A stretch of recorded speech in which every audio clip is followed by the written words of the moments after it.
My name is Bastian Gerner. I'm a senior Foley artist. I have worked on many movies and games, titles like Avatar, Frontiers of Pandora, Assassin's Creed, Nexus VR, and many other titles throughout the last 15 years of being in this industry. And this video is for you if you are also a sound professional or aspiring sound designer and you want to work either on movies, TV series, or games. Maybe you want to accelerate in your business and in your craft. And this video is especially for you because you're already doing the stuff, but you want to elevate either to the next step in your career, to the next better position within your company, or you just want to attract better clients for your freelance work. And I have a framework for you that actually can get you there. And I personally did this myself, so I am the living proof of that this actually works. But before we get into it, you have to know what I want to talk about, right? So this video is about two things. You should start record more unique source sounds for your sound design. And the other thing is you should start post on social media valuable content around your persona as a sound professional in order to build a network around yourself and get the dream clients or the next dream job that you actually want. So if you want this, then please stay with me. The first thing I want to show you, two industry giants that actually tell you the same thing that I just did. Let's start with Robert Ducic, who is a well-known sound designer who started his social media and now is world famous and working with the biggest names in the industry. So let's have a listen what he has to say about putting out content in 2025 as a sound professional. The key to the success is pretty much you have to constantly be on the social media and keep showing people constantly new stuff what you're doing. Don't think like you do like one score or something or you work with somebody and at the end of the world and every door is going to be open for you. No, it's not working this way. You constantly have to remind people who you are, constantly showing you, constantly progressing, showing new work, new idea, thinking outside the box. That's the key, you know. The master himself, Robert Ducic, he tells you it's the key, thinking out of the box, putting yourself out there, let people know who you are, what you're about, and how you also progress over time. That's how actually people get to know you. And then the right people who actually also want to work with you, specifically with you, gather around you, and then you will have your dream clients and the dream projects if you stay consistent, do the work, and elevate in your craft. So we have it. Social media, the first thing that you should do if you want to succeed and elevate in your business as a sound professional, especially working in video games and movies and TV series. The second thing that I see as the main reason why you will get hired more often and with better clients and with people who you want to actually work with is by recording more unique source sound. And Robert is also leading by example with this because he's famous for all his unique sound recordings that he's doing. That's why people want to work with him, because they know this type of sound is special with him. And they want very special kind of unique sounds, then they know, Robert is the guy because he always shows how special he is with all his tools and how he comes up with sound recordings, right? I want to emphasize with another industry giant how important that is on the highest level to record unique source sounds. So let's listen to Mark McGeaney. Where she tumbles down the sand dune here, that's me tumbling down a sand dune. Literally doing the stunt myself, and it hurt a lot. So here's...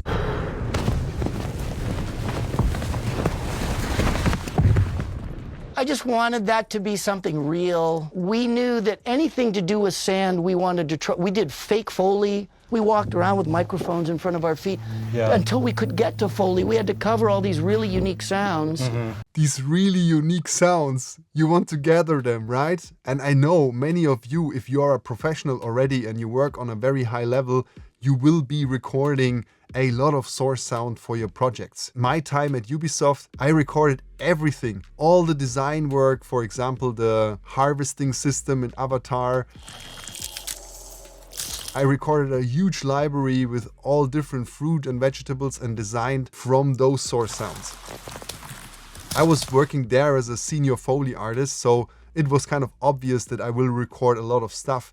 But also for you, if you're not a Foley artist, you can do way more than what you're currently doing. And you might think like, why? I'm already doing this. I'm field recording all the time 50% of my source sound is recorded by myself, then I congratulate you, because then you are in the top 1% of sound designers out there.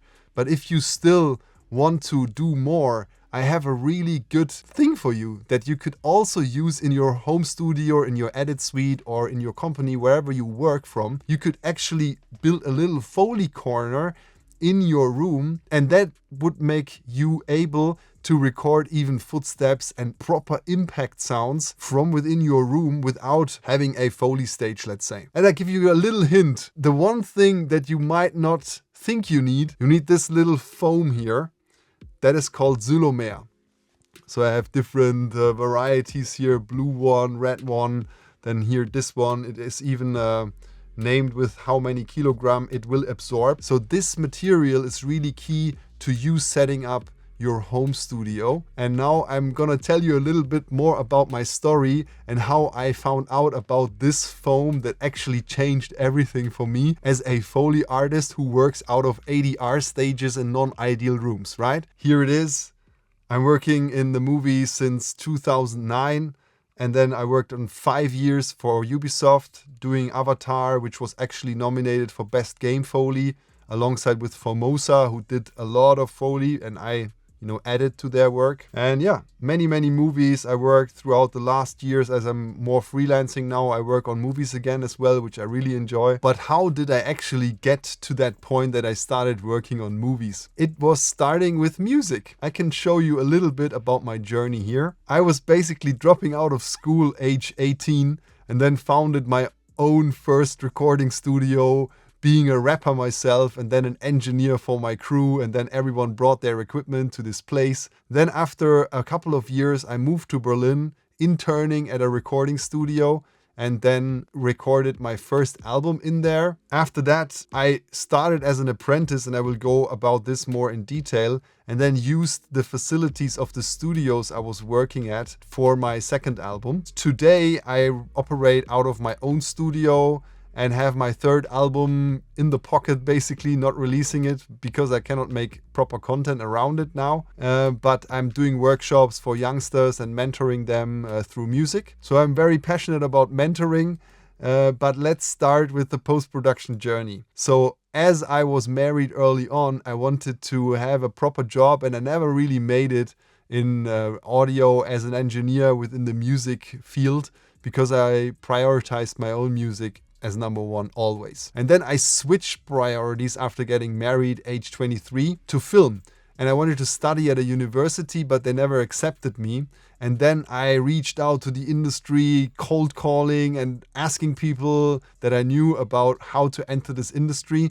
And I ended up having an apprenticeship at the best place ever, which is called Basis Berlin. And they showed me everything around sound effects editing, dialogue editing, mixing movies, recording ADR with actors, recording Foley and editing Foley. And Foley editing was the main task that I was doing for the first year maybe there. And I also managed to make an internship at Goldcrest and Delane Lee in London through a program called Leonardo da Vinci, which is equivalent to Erasmus for students. I was an apprentice, so I had a little fund from the Leonardo da Vinci fund, and then managed to be 1 month in London assisting great people. My mentor there was Lee Herrick, shoutouts, who took me on. And from there, I started then working at a post-production facility called De Facto Motion, already as an intermediate sound designer after my 2.5 years of apprenticeship. I progressed from working 1 year on a series, doing everything except for the final mix,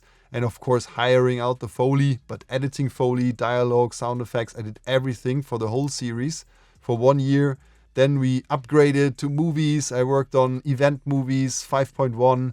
I built my own absorption panels because it was unbearable to work in those edit suites. And then we also elevated the mixing room from stereo with no absorption to 5.1 with no absorption. It was horrible to mix in there, but we did it anyhow.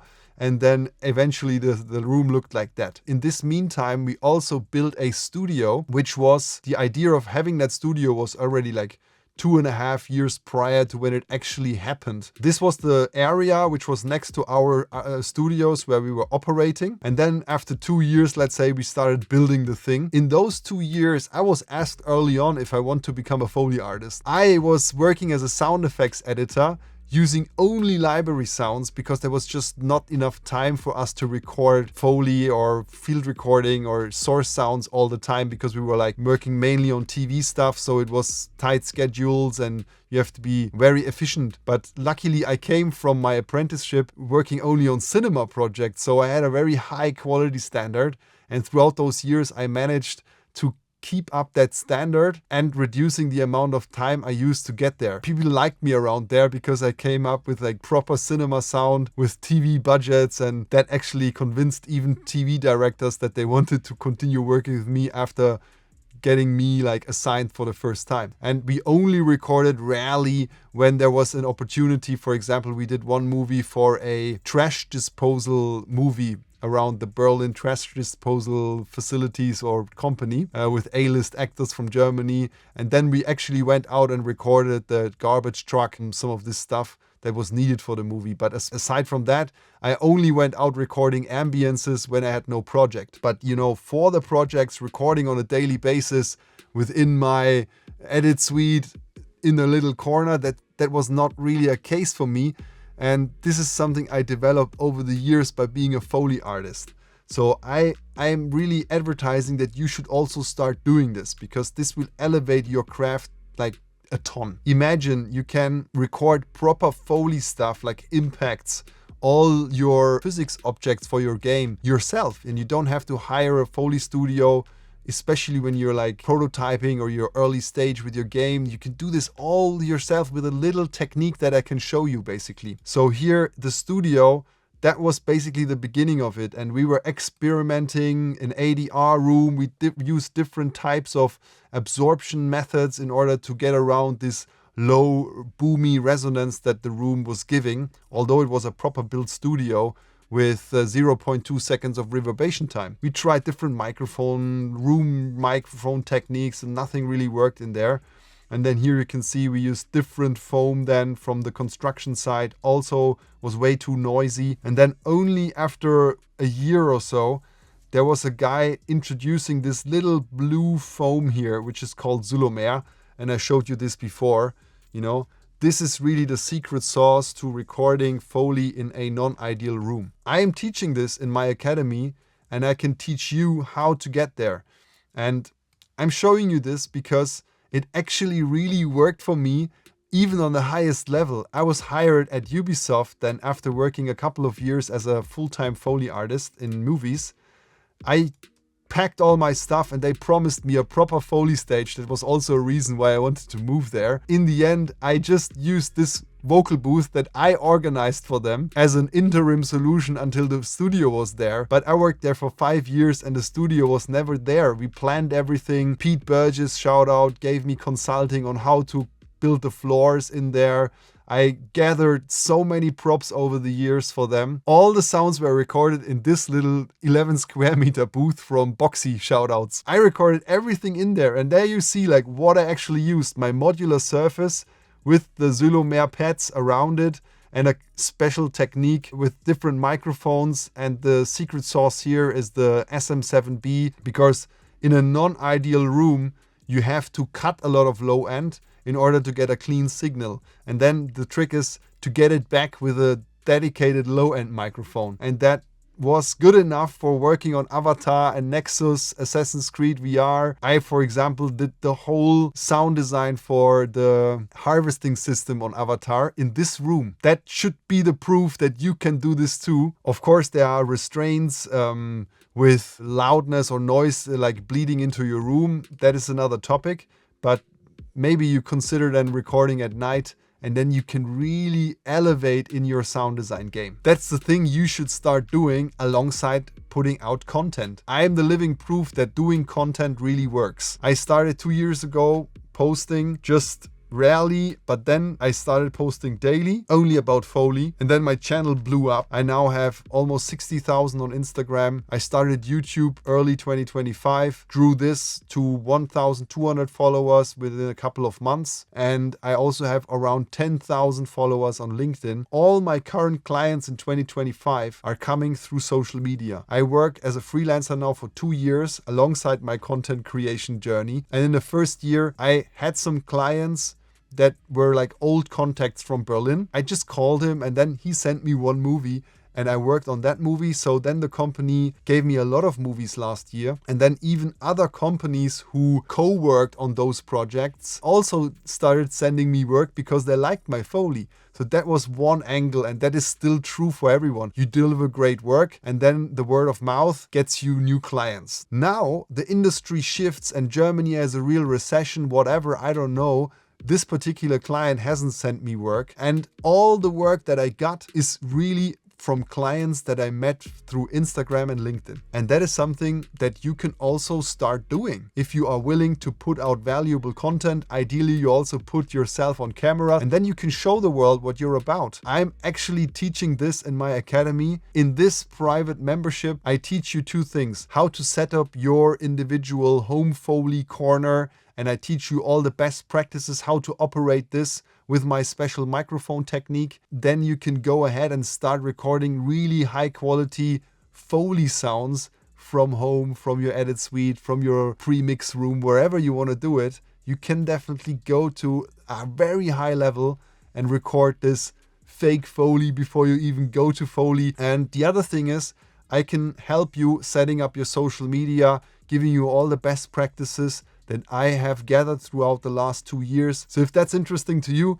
just DM me the word industry on Instagram and you can set up a free 20-minute roadmap call with me. Thanks for watching up until this point and enjoy one of the other free videos here on this channel. Peace, the Foley teacher.